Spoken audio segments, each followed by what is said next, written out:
कहानी की शुरुआत में हमें डेरेक नाम के एक बेरहम जनरल को दिखाया जाता है जो अपनी विशालकाय आर्मी के साथ अलग अलग प्लैनेट्स पर जाकर वहां के लोगों को अपना गुलाम बनाया करता था। आज भी वो एक ऐसे ही ग्रह को तबाह करने आया था, पर वहां के लोगों ने उसकी मिलिट्री के आगे घुटने टेकने से मना कर दिया, जिसके बाद वो हजारों सालों से चली आ रही सभ्यता को बस कुछ ही मिनटों में डिस्ट्रॉय कर देता है। अब सिर्फ उन लोगों का मुखिया ही बचा था जो उससे अपने परिवार की जिंदगी की भीख मांगता है। डेरेक कहता है, डरो मत, तुम्हारा वंश खत्म नहीं होगा, उल्टा वो तो और आगे बढ़ेगा। तुम्हारी बेटियां हमारे सिपाहियों का मन बहलाने के काम आएंगी, लेकिन इस प्लेनेट का मुखिया होने के नाते तुम्हें इस बगावत की कीमत चुकानी पड़ेगी। इसके बाद वो उसके बेटे को चुनता है और उसके हाथ में अपना शाही डंडा रखते हुए कहता है कि इस डंडे से अपने पिता का सर फोड़ दो, उसे पूरी तरह से चकनाचूर कर दो जब तक उसका दिमाग निकलकर इस फर्श पर ना फैल जाए। अगर तुम ऐसा करने के लिए मान जाते हो तो मैं तुम्हारी माँ और बहन को छोड़ दूंगा, और अगर तुम नहीं मानते हो तो अपने पिता की तरह तुम सबको मरना होगा। उस बेचारे के पास अब कोई रास्ता नहीं बचा था, जिसके बाद उसने दिल पर पत्थर रखकर अपने पिता को बड़ी बेरहमी से मार डाला। इसके बाद डेरेक के सभी सैनिक उसे अपने साथ ले जाते हैं और डेरेक मुखिया के दांत को अपनी जीत की निशानी के तौर पर अपने पास रख लेता है। मुखिया की पत्नी जानती थी कि वो किसी हैवान से कम नहीं, वो किसी को जिंदा नहीं छोड़ेगा, और बिल्कुल ऐसा ही होता है। मुखिया के बेटे के जाते ही डेरेक उसके पूरे परिवार को बेरहमी से मार डालता है। जो कोई उसकी बात मानने से इनकार करता, डेरेक उसका यही हश्र करता था, जिस वजह से अंतरिक्ष में मौजूद सभी प्लेनेट के लोगों में उसका और उसकी आर्मी का खौफ था। डेरेक और उसकी मिलिट्री के पास सब कुछ था सिवाय अनाज को छोड़कर, इसलिए अनाज के लिए उसे दूसरे प्लैनेट्स के किसानों पर डिपेंड रहना पड़ता था। जब भी उन्हें राशन की कमी पड़ती थी, वो जगह जगह जाकर वहां के किसानों से राशन को हथिया लिया करते थे, और अनाज लेने के लिए डेरेक फीनिक्स नाम के प्लेनेट पर आता है। यहाँ के लोग कड़ी मेहनत करके अपने लिए अनाज उगाते थे और उनकी जिंदगी में सब कुछ अच्छा चल रहा था, जब तक उन्होंने अपने सर पर डेरेक के शिप को मंडराते हुए नहीं देखा। माइक नाम का आदमी मुखिया से कहता है, क्यों ना हम सिर्फ अपनी जरूरत भर का सामान रख लें और बाकी का उन्हें बेच दें। वो लोग मार्केट से 3 गुना ज्यादा दाम देते हैं, पर सोफिया को ऐसा नहीं लगता था क्योंकि वो उन्हें अच्छे से जानती थी। वो कहती है, ये लोग उनसे उनका सब कुछ छीनने आए हैं, इसीलिए हम कितनी फसल उगाते हैं उसकी उन लोगों को भनक भी नहीं लगनी चाहिए। जल्द ही डेरेक अपने कुछ लोगों के साथ नीचे आता है और मुखिया उसे गले लगाकर उसका अच्छे से स्वागत करता है। डेरेक उसे बताता है कि उनका राशन खत्म हो रहा है, और ये बात तो आप जानते ही हैं कि बिना अनाज के कोई भी फौज कमजोर है।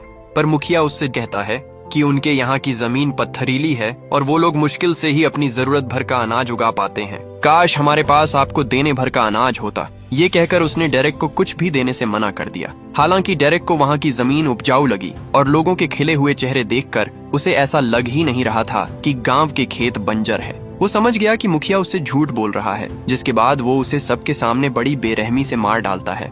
उसने माइक से कहा कि 8 हफ्ते बाद हम दोबारा आएंगे और तुम हमारे लिए 10,000 बोरियां अनाज तैयार रखोगे।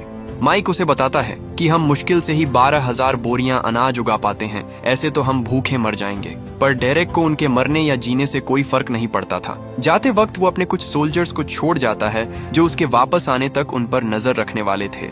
वो सोल्जर्स अपने साथ विक्टर नाम का रोबोट भी लेकर आए थे, जो छोटे मोटे कामों में उनकी मदद करने वाला था। उनके वहां से जाते ही एक आदमी सैम नाम की लड़की के साथ बदतमीजी करने लगता है। वो उसे परेशान कर ही रहे थे कि तभी उसकी नजर विक्टर पर पड़ी। विक्टर की खास बात ये थी कि किसी वक्त वो मदर वर्ल्ड के शाही परिवार का बॉडीगार्ड हुआ करता था, लेकिन शाही परिवार की हत्या के बाद उसकी जिंदगी का कोई मकसद नहीं रहा और उसने हथियार डालकर फिर कभी लड़ने से मना कर दिया।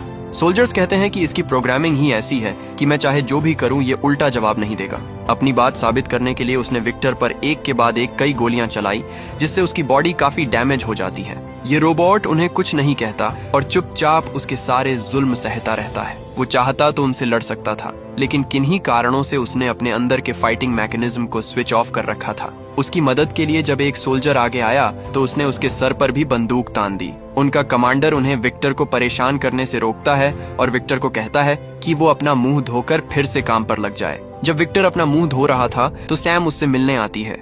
सैम को उसके लिए बहुत बुरा लग रहा था, पर विक्टर उसे कहता है कि अब यही मेरी जिंदगी है और मुझे इसका जरा भी पछतावा नहीं। विक्टर उसे बताता है कि उसे देखकर उसे किसी की याद आ गई। वो उसके बारे में ज्यादा जिक्र नहीं करता, लेकिन उसके बारे में बात करके उसे बहुत तकलीफ हो रही थी।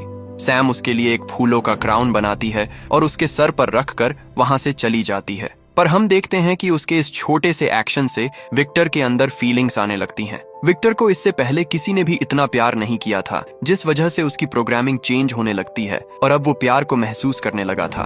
उसी रात गांव वाले मिलकर ये फैसला करते हैं कि वो दिन रात मेहनत करके जनरल डेरेक के लिए उनकी जरूरत भर का अनाज उगाएंगे। वो अपने काम को ही अपनी ढाल बनाएंगे ताकि उसका गुस्सा शांत रहे और वो हमारे गांव को बख्श दे। हालांकि भीड़ में खड़ी सोफिया ये अच्छे से जानती थी कि उनमें से कोई जिंदा नहीं बचने वाला, इसलिए वो अपना सारा सामान पैक करके वहां से भागने की तैयारी करने लगती है। उसे इस तरह जाता देख उसके अंकल ने उसे रोकने की कोशिश की और कहा, क्यों ना हम उन लोगों से लड़े?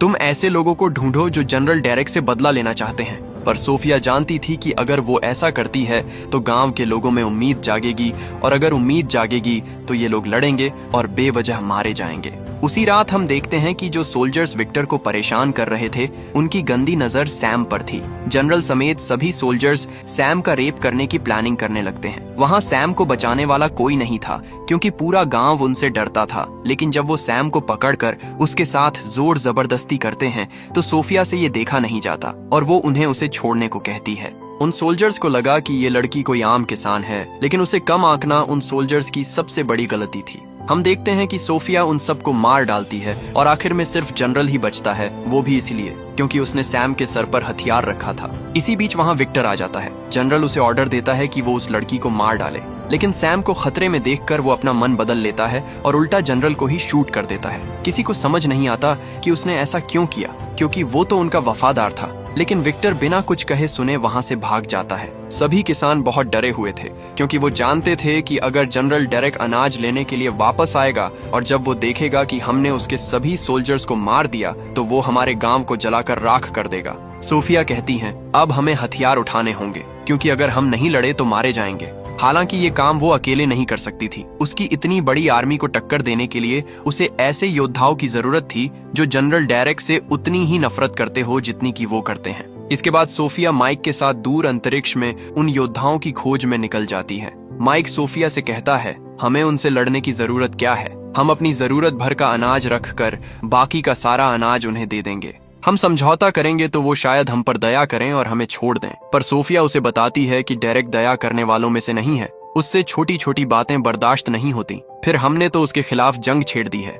हमें यहाँ ये भी पता चलता है कि सोफिया कोई मामूली किसान नहीं है, बल्कि वो भी कभी डेरेक की तरह एक सोल्जर हुआ करती थी। सोफिया बेलेसीरियस की बेटी है जो इस पूरे यूनिवर्स का सबसे ताकतवर तानाशाह था। यहाँ तक कि डेरेक भी उसी के लिए काम करता है। जब सोफिया 9 साल की थी तब बेलेसीरियस ने सोफिया के प्लेनेट के सभी लोगों को मार डाला और उसे गोद लेकर उसे अपनी मुंह बोली बेटी बना लिया। उसे आज तक नहीं समझ आया कि उसने उसे ही क्यों जिंदा छोड़ दिया। बेलेसीरियस ने उसे ट्रेन करके उसे एक हत्यारा बनाया और एक दिन अपने पिता के लिए लड़ते लड़ते उसने उस आदमी को खो दिया जिससे वो इस कायनात में सबसे ज्यादा प्यार करती थी। सोफिया ने उस लड़ाई को तो जीत लिया, लेकिन उस लड़ाई में उसका प्रेमी शहीद हो गया, जिसके बाद वो भी एक बागी बन गई और तभी से वो इसी तरह मारी मारी फिरती है। इसी बीच हम विक्टर को देखते हैं जो भागकर गांव से बहुत दूर चला जाता है। उसने एक स्केयरक्रो से उसका कैप उतारा और उसे पहन लिया जैसे वो अपने मिलिट्री के दिनों में पहना करता था। ऐसा लग रहा था मानो उसे एक मकसद मिल गया हो। दूसरी ओर वो दोनों बागियों की तलाश में एक बेनाम जगह पर जाते हैं, लेकिन वहां जाकर उन्हें पता चलता है कि जिस आदमी की तलाश में वो वहां गए थे उसे तो बाउंटी हंटर्स ने पकड़ लिया है। सोफिया वहां के लोगों से जनरल टाइटस के बारे में पूछती है। पता चला कि ये आदमी उनके लिए बहुत खास था क्योंकि एक वही था जो उन्हें लीड करता। एक एलियन उन्हें बताता है कि वो आखिरी बार पोलक्स नाम के प्लेनेट पर देखा गया था, लेकिन वो उन्हें साथ ही साथ यह चेतावनी भी देता है कि वो उसके पास ना जाएं, क्योंकि आखिरी बार जो बाउंटी हंटर उसके पास गया था टाइटस ने उसका सर धड़ से अलग कर दिया था। इसी बीच एक एलियन गनर को सेक्सुअली हरास करता है। कोरा उसे माइक से दूर रहने को कहती है, लेकिन वो एलियन अपनी हरकतों से बाज नहीं आता और उसे मारने के लिए अपने गुंडे ले आता है। सोफिया माइक को बचाने के लिए उन सभी लोगों को मार डालती है। इस लड़ाई में उनकी मुलाकात एक और शख्स से होती है जो उन्हें अपना नाम चार्ली बताता है। वो कहता है, मुझे पता चला है कि तुम बागियों की तलाश कर रहे हो। वो ऐसे लोगों को जानता था जो डेरेक और उसके साम्राज्य से नफरत करते थे। चार्ली उनसे उन्हें मिलवा सकता है, लेकिन उसके बदले में उसे ढेर सारे पैसे चाहिए। माइक उसे कहता है कि हमारे पास पैसे नहीं है, लेकिन थोड़ा सा अनाज है जो मेरे किसान भाइयों ने बड़ी मेहनत से उगाया है। इस दुनिया में अनाज की कीमत पैसों से कई ज्यादा थी, इसलिए चार्ली उसकी बात मान जाता है। उधर किसानों के गांव में वो लोग मिलकर एक पुराने शिप को ठीक करने की कोशिश कर रहे थे। शिप पुराना होने की वजह से उसे ठीक करना मुश्किल था। वो थोड़ी देर रुककर आराम करने की सोचते हैं। पर जब उनकी आंख खुली तो उन्होंने देखा कि कोई उनके लिए वहां खाना रख कर गया था, और तो और उसने उनकी शिप भी रिपेयर कर दी थी। पता चला कि ये कोई और नहीं बल्कि विक्टर था, जो छुपकर गांव वालों की मदद कर रहा था। वहीं दूसरी ओर चार्ली उन दोनों को एक लोहार के पास लेकर जाता है, जिसके यहाँ रूपर्ट नाम का आदमी पिछले कई सालों से गुलामी कर रहा था। सोफिया उसे साथ चलने को कहती है, लेकिन उसके ऊपर बहुत कर्ज था, जिसे चुकाने के लिए उसे इस लोहार की 12 साल और गुलामी करनी थी। लोहार खुशी खुशी उन्हें रूपर्ट देने को तैयार था, लेकिन उसके बदले में वो ढेर सारे पैसे मांगता है। माइक जब उसे बताता है कि उनके पास पैसे नहीं, तो वो उन्हें एक और ऑफर देता है। उसने रूपर्ट पर एक जुआ खेला और कहा, अगर तुम्हारे कहने पर रूपर्ट ने इस जंगली पक्षी को अपने काबू में कर लिया तो मैं इसे तुम्हारे लिए आजाद कर दूंगा, लेकिन अगर वो ऐसा नहीं कर पाया तो तुम दोनों को भी मेरी गुलामी करनी पड़ेगी।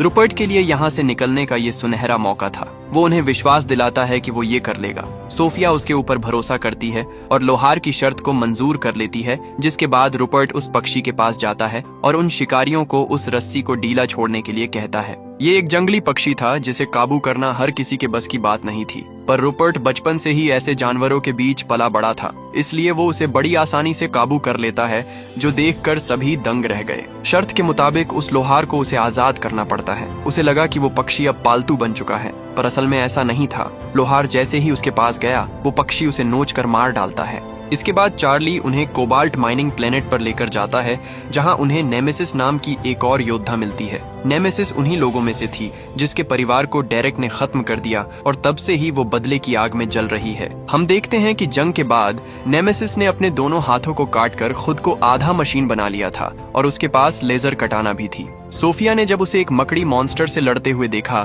तो वो समझ गई कि इस लड़की में दम है, जिसके बाद वो उसे अपनी टीम का हिस्सा बनने के लिए कहती है। नेमेसिस अब उनके साथ थी, लेकिन डेरेक को हराने के लिए सिर्फ 3 लोग काफी नहीं थे। उन्हें अभी भी जनरल टाइटस की जरूरत थी। जब वो टाइटस के प्लेनेट पर जाते हैं तो हम देखते हैं कि टाइटस नशे में किसी भिखारी की तरह जमीन पर पड़ा हुआ था। सोफिया को विश्वास नहीं होता कि ये वही आदमी है जिसे मदर वर्ल्ड के तानाशाह अपना सबसे बड़ा दुश्मन मानते हैं। वो लोग उसे नहला धुलाकर होश में लाते हैं, और सोफिया उसे उनके साथ मिलकर तानाशाह के खिलाफ बगावत करने के लिए कहती है। पर टाइटस के साथ पिछली बार जो हुआ था उससे वो बहुत डरा हुआ है, और वो नहीं चाहता था कि जो उसके साथ हुआ है वो किसी और के साथ भी हो। लेकिन कोरा के बहुत समझाने के बाद वो उनके साथ चलने को तैयार हो जाता है। अब उनके पास एक महान लीडर था और साथ ही में 2 जाबाज योद्धा, लेकिन उन्हें और भी लोगों की जरूरत थी।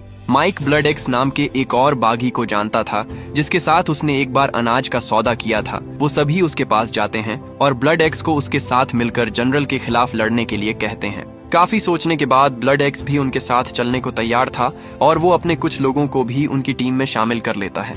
हम देखते हैं कि उन सभी के जाने के बाद डेरेक ब्लड एक्स के प्लेनेट पर आता है। उसे पता चल गया था कि कुछ लोग उसके खिलाफ साजिश कर रहे हैं, जिसके बाद नोबेल उन सभी लोगों को मार देता है जिन्होंने उन बागियों को रहने के लिए पनाह दी थी। उन सभी योद्धाओं को अब सोफिया के गांव जाना था। चार्ली जो पैदाइशी चोर हुआ करता था, वो भी उनका साथ देने का फैसला करता है, लेकिन उसके लिए उसे पहले अपनी पुरानी जिंदगी से पीछा छुड़ाना होगा। चार्ली उन्हें एक बंदरगाह पर लेकर जाता है, जहां उसे एक जरूरी शिपमेंट डिलीवर करना था।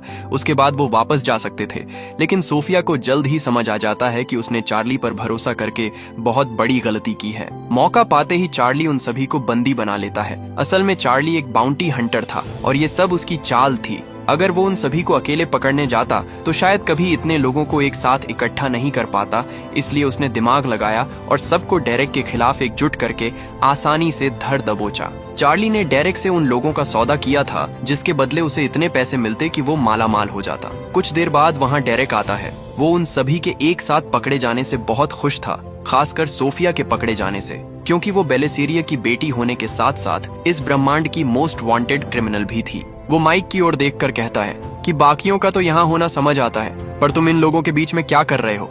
चार्ली ने उसके हाथ में गन थमाई और उसे सोफिया को मारने को कहा। माइक ऐसा नहीं करना चाहता था, पर वो लोग उसे ऐसा करने को मजबूर करते हैं। अब बस उसे एक ट्रिगर दबाना था और वो लोग उसकी जान बख्श देते। पर माइक, जो चार्ली के इस धोखे से गुस्से में था, वो सोफिया की जगह उल्टा चार्ली पर हमला कर देता है और उसे आजाद कर देता है। आजाद होते ही वो सभी डेरेक और उसके सिपाहियों पर हमला कर देते हैं, और देखते ही देखते उनके बीच जबरदस्त गोलीबारी शुरू हो जाती है। गुस्से से बौखलाया हुआ डेरेक अपने लोगों को उन पर फायरिंग करने को कहता है, जिसके बाद एक लड़ाकू जहाज उन पर अंधाधुंध गोलियां बरसाने लगता है। अपने सभी सिपाहियों को इस तरह खत्म होते देख ब्लड एक्स उन्हें रोकने के लिए उनकी शिप पर हमला कर देता है, लेकिन उनके ऊपर सीधे तौर पर हमला करना उसे बहुत भारी पड़ जाता है। शिप के कैप्टन ने उसके शरीर को गोलियों से छल्ली कर दिया, जिस वजह से ब्लड एक्स इस लड़ाई में मारा जाता है। हालांकि मरते मरते भी उसने उस शिप को डिस्ट्रॉय कर दिया, जिससे वो क्रैश करने लगा। एक बड़े धमाके के साथ डेरेक के काफी सोल्जर्स मारे जाते हैं और अब वो भी भाग नहीं सकता था। क्रैश होते ही शिप ने पोर्ट के 2 टुकड़े कर दिए, पर अलग होने से पहले सोफिया दूसरी ओर कूद जाती है। जब धुआं छटा तो डेरेक उसे ढूंढने लगा, पर वो उसे कहीं नहीं दिखाई देती। वो नीचे गिरकर मर गई होगी ये सोचकर वो खुश हो ही रहा था कि तभी सोफिया ने ऊपर से उस पर हमला कर दिया। उन दोनों के बीच जबरदस्त फाइट होती है, पर डेरेक ने उसे मारकर नीचे फेंक दिया। सोफिया किसी तरह हिम्मत करके वापस ऊपर आती है और इस बार उस पर ऐसे ऐसे वार करती है जो डेरेक सोच भी नहीं सकता था। उसने सबसे पहले उसका बायां हाथ तोड़ा, उसके बाद दायां, और अगर इतना कम था तो वो उसकी टांग भी तोड़ देती है। उसने उसी की छड़ी को उसके सीने में घुसा दिया, जिससे उसकी हालत बद से बदतर हो गई। आखिर में वो उसे मारकर उसके सारे दांत तोड़ देती है और इस तरह सोफिया ने डेरेक को उसी दर्द का एहसास कराया जो उसने दूसरों को दिया था। अगले ही पल उसने डेरेक को उस हजारों फीट गहरी खाई में धकेल दिया, जहां से लौटना नामुमकिन था। उन्हें लगा कि अब उनका गांव सुरक्षित है, क्योंकि नियम के मुताबिक जनरल के मरने के बाद सभी सोल्जर्स को मदरशिप के साथ वापस अपने प्लेनेट लौटना होता है। पर अफसोस ऐसा नहीं होता। उनके वहां से जाने के बाद वो लोग डेरेक को ढूंढ निकालते हैं। वो उन्हें समुद्र किनारे अधमरी हालत में पड़ा हुआ मिला, जो अपनी आखिरी सांसें गिन रहा था। वो लोग उसे वापस लेकर आते हैं और उसे एक खास लिक्विड में डाल देते हैं जो उसे रिपेयर करने लगा। डेरेक को जब होश आया तो वो खुद को बेलिसेरियस के सामने खड़ा पाता है, जो उस पर बहुत गुस्सा था। वो बोला, तुम मेरी बेटी को जिंदा पकड़ोगे ताकि मैं उसे अपने हाथों से मार सकूं, और अगर तुम उसे ना ला पाए तो मैं सरे बाजार एक आदमी को ऐसी मौत दूंगा कि देखने वालों के रोंगटे खड़े हो जाएंगे, और वो आदमी तुम होगे डेरेक। वहीं दूसरी तरफ गांव वाले बहुत डरे हुए थे। उन्हें डर था कि तानाशाह किसी भी वक्त आते ही होंगे, लेकिन सोफिया उन्हें बताती है कि उसने डेरेक को मार दिया है और उनके नियमों के अनुसार जब भी किसी एडमिरल की मौत होती है तब उन्हें तुरंत मदर वर्ल्ड जाना पड़ता है। सोफिया को पूरा यकीन था कि अब उनमें से कोई भी यहाँ जल्दी लौटकर नहीं आने वाला, लेकिन वो गलत थी, क्योंकि एक सोल्जर जो पहले डेरेक के लिए काम करता था वो उन्हें बताता है कि उसका अभी अभी नोबल की शिप से कांटेक्ट हुआ है और वो 5 दिनों में यहाँ पहुंच जाएंगे। ये सुनते ही सबके चेहरे पर सन्नाटा पसर जाता है, क्योंकि 5 दिन काफी नहीं थे। टाइटस जानता था कि यहाँ उनका सबसे बड़ा हथियार सिर्फ अनाज था, क्योंकि अगर उन्हें पता चल गया कि गांव वालों ने हमें पनाह दी है और ऊपर से किसानों के पास अनाज भी नहीं है, तो वो इस पूरे गांव को ऊपर से ही खत्म कर देंगे। अगर उन्होंने आसमान से ही गोले बारूद दागने शुरू कर दिए तो उनसे जीतना तो दूर, हमें उनसे लड़ने तक का मौका नहीं मिलेगा। टाइटस सभी किसानों को कहता है कि उन्हें अगले 3 दिनों में ही फसल की कटाई करनी होगी। किसान जानते थे कि ये काम नामुमकिन है, लेकिन फिर भी उनमें से कोई भी काम करने से मना नहीं करता और अगली सुबह वो सभी फसल की कटाई में जुट जाते हैं। देखते ही देखते उन्होंने अगले 3 दिनों में पूरी फसल काटकर अनाज तैयार कर लिया था। डेरेक से ये उनकी पहली और आखिरी लड़ाई होने वाली थी, इसलिए काम खत्म होने के बाद वो सभी भर पेट खाना खाते हैं और जश्न मनाते हैं। माइक सोफिया से पूछता है कि तुमने ऐसा क्या किया जिसकी वजह से तुम इस ब्रह्मांड की सबसे बड़ी अपराधी बन गई। जिस पर सोफिया उसे बताती है कि जब वो अपने पिता के लिए काम करती थी तो वफादारी और बहादुरी को देखते हुए उन्होंने उसे राजकुमारी के अंग रक्षक के तौर पर नियुक्त किया। वो बताती है कि राजकुमारी के पास दिव्य शक्तियां थीं और वो किसी भी मरे हुए को जिंदा कर सकती थी। राजा ने सोचा कि उनकी बेटी इस पूरी दुनिया में शांति का प्रतीक बनेगी। उन्होंने फैसला किया कि अब से वो अपने साम्राज्य को त्याग कर ब्रह्मांड में शांति कायम करेंगे। लेकिन मेरे पिता राजा की बातों से सहमत नहीं थे। वो अपनी सालों की मेहनत को किसी छोटी बच्ची की वजह से बर्बाद नहीं होने देना चाहते थे, इसलिए उन्होंने धोखे से राजा और उसके परिवार को मरवा दिया और उन्होंने मुझे भी राजकुमारी को मारने के लिए मजबूर किया। सोफिया कहती हैं कि जब उसने राजकुमारी को मारा तब मेरे पिता ने भरी सभा में मुझ पर शाही परिवार को खत्म करने का इल्जाम लगाया और इस तरह मैं उस गुनाह की दोषी बन गई जो मैंने कभी किया ही नहीं। विक्टर उन सभी को छुप कर देख रहा था, मानो जैसे कि उनकी मदद करना चाहता हो, लेकिन कोई चीज उसे रोक रही थी। हम देखते हैं कि चौथे दिन टाइटस गांव के लोगों को बंदूक चलाना सिखाता है और जिन लोगों के पास बंदूक नहीं थी उन्हें नेमेसिस तलवार चलाने की ट्रेनिंग देती है। उन सभी ने जमीन के अंदर बड़ी बड़ी सुरंगें बनाई, जिसके नीचे छुपकर वो सभी लोग हमले के लिए सही मौके का इंतजार करने वाले थे। जनरल टाइटस उन सभी लोगों से कहते हैं कि कल उनका शायद आखिरी दिन है। ऐसे में वो चाहता है कि उन्हें एक दूसरे के बारे में सब कुछ पता हो। वो सबसे पहले खुद से शुरुआत करता है। टाइटस उन्हें बताते हैं कि बेलिसेरियस ने उन्हें मासूम बच्चों और औरतों को मारने के ऑर्डर्स दिए थे, लेकिन मैंने उसकी नहीं सुनी, जिस वजह से उसने मेरे सभी सैनिकों को मेरी आंखों के सामने मौत के घाट उतार दिया। नेमेसिस उन्हें बताती है कि बेलिसेरियस और उसके लोगों ने उसके बच्चों को मार दिया और तब से ही वो बदले की आग में जल रही है। हमें पता चलता है कि रूपर्ट एक राजकुमार था। उसके पिता अपने लोगों के लिए बेलिसेरियस से समझौता करना चाहते थे, लेकिन जब वो उससे बात करने गए तो बेलिसेरियस ने उन्हें मार दिया। रूपर्ट उससे बदला लेना चाहता था, लेकिन वो कमजोर और अकेला था, इसलिए वो बुजदिल की तरह पीठ दिखाकर भाग गया और तब से भाग ही रहा है। अब सच बोलने की बारी सोफिया की थी, लेकिन वो उन्हें नहीं बताती कि वो बेलिसेरियस की बेटी है और उसने ही अपने पिता के कहने पर शाही परिवार की राजकुमारी की हत्या की। अगले दिन सोफिया अपने पुराने शिप को दोबारा ढूंढती है, जो उसने पिछले 2 सालों से गांव वालों की नजरों से छुपा कर रखा था। वो लोग उसे स्टार्ट करते हैं और सोफिया उसे एक झरने के नीचे लाकर खड़ा कर देती है ताकि नोबल को शिप के बारे में पता न चले। सोफिया देखती है कि विक्टर उसका पीछा कर रहा था। वो विक्टर से कहती है कि तुम इस लड़ाई में हमारा साथ क्यों नहीं देते, पर उसने शाही परिवार के मरने के बाद लड़ना छोड़ दिया था। उसे खुद पर शर्म आने लगी थी और पछतावे के बोझ तले वो इस कदर दब गया था कि उसने उम्मीद करना भी छोड़ दिया था। सोफिया उसे समझाती है कि हम दोनों की कहानी एक जैसी है। मैंने उस शाही परिवार को खत्म करने में अपने पिता की मदद की जिसे तुम बचाना चाहते थे, लेकिन मैं अब पछतावा नहीं करना चाहती। मैं अन्याय के खिलाफ लड़ना चाहती हूँ। विक्टर उसे कहता है कि तुम्हें पता है ना कि तुम डेरेक से जीत नहीं पाओगी और ये गांव वाले बेमौत मारे जाएंगे। पर सोफिया ने अपना मन बना लिया था और वो पीछे नहीं हटने वाली थी। हम देखते हैं कि डेरेक अब उनके गांव में आ चुका था। टाइटस खतरे की घंटी बजाता है, जिसके बाद सभी लोग फटाफट अपनी पोजीशन पर तैयार हो जाते हैं। डेरेक देखता है कि गांव वालों ने अनाज की बोरियां पूरे गांव में फैला रखी थीं। वो जानता था कि अगर उसने गांव पर हमला किया तो उनकी फसल भी नष्ट हो जाएगी, इसलिए उसे मजबूरन अपनी जहाजों को लैंड कराना पड़ता है। वो सोफिया के सामने आता है और उसे कहता है कि तुम्हें ये सब करके क्या हासिल होगा। सोफिया उसे कहती है कि ये गांव वाले तुम्हें तुम्हारी जरूरत का अनाज दे देंगे, लेकिन अगर तुमने जोर जबरदस्ती की तो तुम्हें इसका अंजाम भुगतना पड़ेगा। डेरेक बोला, तुम्हें क्या लगता है कि मुझे पता नहीं कि तुमने गांव वालों को कहाँ छुपा रखा है? मैं तो यहाँ बस तुम्हारा ध्यान भटकाने आया हूँ। अब तक तो मेरे सिपाहियों ने इस गांव की औरतों और बच्चों को अपने कब्जे में कर लिया होगा। तुमने जिन लोगों को मेरे खिलाफ लड़ने के लिए इकट्ठा किया है, बेलिसेरियस उन्हें इतना बड़ा खतरा नहीं मानते जितना कि वो तुम्हें मानते हैं। अगर तुम मेरे साथ चुपचाप चलने को तैयार हो तो मैं इन गांव वालों और तुम्हारे उन दोस्तों की जान बख्श दूंगा। सोफिया खतरे की घंटी बजाने से मना करती है, क्योंकि वह जानती थी कि अब कुछ भी उसके हाथ में नहीं है। वो माइक को आखिरी बार अलविदा कहने जाती है, पर माइक उसे समझाता है कि उसके जाने के बाद ये अपने वादे को पूरा नहीं करेगा और हमें मार देगा। पर फिर भी सोफिया वहां से जाने लगती है, जिसके बाद उसे रोकने के लिए वो खुद खतरे की घंटी बजा देता है। पलक झपकते ही गांव वालों ने अचानक से बाहर निकलकर उनके ऊपर हमला कर दिया। उन्होंने डेरेक के कई जहाजों को नष्ट कर दिया और एक बड़े धमाके में उसके कई सैनिक घायल हो जाते हैं। डेरेक उस सुरंग में घुसकर एक एक आदमी को बड़ी बेरहमी से मारने लगता है। गनर कोरा को अपने साथ उसकी शिप पर लेकर जाता है, क्योंकि अगर उन्हें हराना है तो सबसे पहले उन्हें डेरेक की उस शिप को डिस्ट्रॉय करना होगा जहां से नोबल अपने सैनिकों को भेज रहा था। दूसरी तरफ गांव वाले बड़ी बहादुरी से उन सिपाहियों का मुकाबला करते हैं। शुरुआत में तो वो कई सैनिकों को मार गिराते हैं, लेकिन उनकी टुकड़ी रुकने का नाम ही नहीं ले रही थी। गांव के बच्चों और औरतों की रक्षा करते करते नेमेसिस बुरी तरह घायल हो जाती है और एक सोल्जर उस पर हमला करके उसे मार डालता है। हम देखते हैं कि सोफिया अपनी शिप को लेकर उस स्पेस शिप की ओर निकल पड़ती है। वो ऐसा दिखावा करते हैं कि जैसे उनकी शिप खराब हो गई है और वो शिप के कमांडर से अंदर आने की परमिशन मांगते हैं। हम देखते हैं कि उनका ये नुस्खा काम कर गया था और वो उस शिप के अंदर घुस गए थे। शिप के अंदर आते ही वो कंट्रोल रूम की ओर जाने लगते हैं, क्योंकि अगर उसे काबू कर लिया तो वो और सैनिकों को गांव में आने से रोक सकते थे। हम देखते हैं कि टाइटस और रूपर्ट ने गांव वालों के साथ मिलकर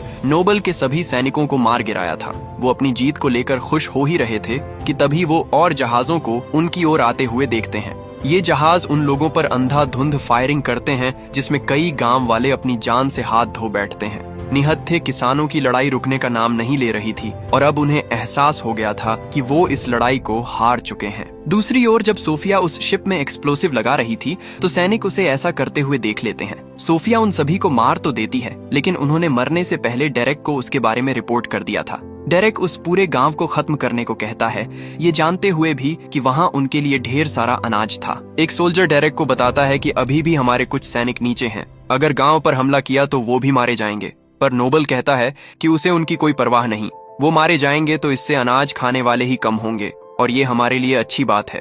बाकी के गांव वाले भी बहादुरी से उन सैनिकों का सामना करते हैं, लेकिन जब उन्हें लगने लगा कि वो इस लड़ाई को नहीं जीत सकते, तभी उनके सामने कुछ ऐसा होता है जिसकी उन्होंने कभी उम्मीद नहीं की थी। हम देखते हैं कि वहां विक्टर आता है और उन गांव वालों के खिलाफ खड़े हर एक सैनिक को बड़ी बेरहमी से मार डालता है। इस तरह नीचे की जंग तो उन्होंने जीत ली, लेकिन सबसे बड़ा खतरा अभी भी उनके सिर के ऊपर मंडरा रहा था। वो लोग मिसाइल दागने के लिए बटन दबाने ही वाले थे कि तभी उनकी शिप में एक धमाका होता है। ये धमाका इतना बड़ा था कि उनका निशाना चूक जाता है और मिसाइल गांव से मीलों दूर जाकर गिरती है। नोबल का पूरा शिप टुकड़ों में बिखर कर नीचे गिर रहा था। अपनी इस हार से आग बबूला हुआ डेरेक सोफिया को ढूंढ निकालता है और उसे मारने के लिए उससे मुकाबला करता है। इसी बीच माइक सोफिया को बचाने की कोशिश करता है, लेकिन नोबल उसे गोली मार देता है। उस शिप के साथ वो तीनों भी नीचे गिर रहे थे, पर उनकी लड़ाई रुकने का नाम ही नहीं ले रही थी। इसी बीच डेरेक की तलवार उसके हाथ से छूट जाती है और अब वो निहत्था था। डेरेक सोफिया का दम घोंटकर उसे मारने ही वाला था कि तभी माइक पीछे से उस पर हमला करके डेरेक को घायल कर देता है। सोफिया जरा भी देर नहीं करती और वो खुद को उसके हाथों से छुड़ाकर डेरेक के सिर को उसके धड़ से अलग कर देती है। डेरेक पिछली बार की तरह इस बार भी बहुत बुरी मौत मारा गया, लेकिन उसकी आर्मी उस शिप से सही सलामत निकल जाती है और वो सभी गांव की ओर ही जा रहे थे। उस शिप के नीचे गिरने से पहले सोफिया भी माइक के साथ वहां से भाग निकलती है और गांव से कुछ दूर जाकर उनका शिप क्रैश कर जाता है। हम देखते हैं कि माइक का बहुत सारा खून बह चुका था और अब उसका बचना मुश्किल था, लेकिन उसे इस बात की खुशी थी कि वो बेवजह नहीं मर रहा। माइक जाने से पहले सोफिया से कहता है कि वो उसे प्यार करता है और हमेशा उससे प्यार करता रहेगा, और इतना कहकर वो अपना दम तोड़ देता है। इसी बीच हम देखते हैं कि ब्लड एक्स की बहन वहां पहुंचकर उन सभी सिपाहियों को मार गिराती है जो शिप से बच निकले थे, और उनमें से कोई भी उस गांव का बाल भी बाका नहीं कर पाता। उन लोगों ने इस जंग को तो जीत लिया, लेकिन डेरेक अकेला नहीं था, बल्कि उसके जैसे कई तानाशाह थे जो अब भी ब्रह्मांड में ना जाने कितने किसानों और मासूम लोगों पर जुल्म बरसा रहे थे। इस लड़ाई में शहीद सभी लोगों का अंतिम संस्कार किया जाता है और उनकी आत्मा की शांति के लिए प्रार्थना की जाती है। सोफिया, जो माइक की मौत से बहुत दुखी थी, गांव वालों को बताती है कि उसने उन्हें अपने बारे में झूठ बोला। असल में वो बेलिसीरियस की बेटी है, लेकिन टाइटस ये पहले से जानता था। गांव वाले उसे माफ कर देते हैं और टाइटस उसे बताता है कि तुमने उस दिन राजकुमारी को मारा जरूर था, लेकिन वो मरी नहीं है, वो अभी भी जिंदा है और कहीं छुपी हुई है। अगर हमें बेलिसीरियस से लड़ना है तो हमें राजकुमारी को ढूंढना होगा। राजकुमारी जिंदा है ये खबर सुनकर सोफिया बहुत खुश होती है और वो सभी फैसला करते हैं कि वो राजकुमारी को ढूंढकर बेलिसीरियस के साम्राज्य को नष्ट कर देंगे। इसी के साथ ये मूवी यहीं पर खत्म हो जाती है। उम्मीद करता हूँ कि आपको ये मूवी पसंद आई होगी। Thank you for watching.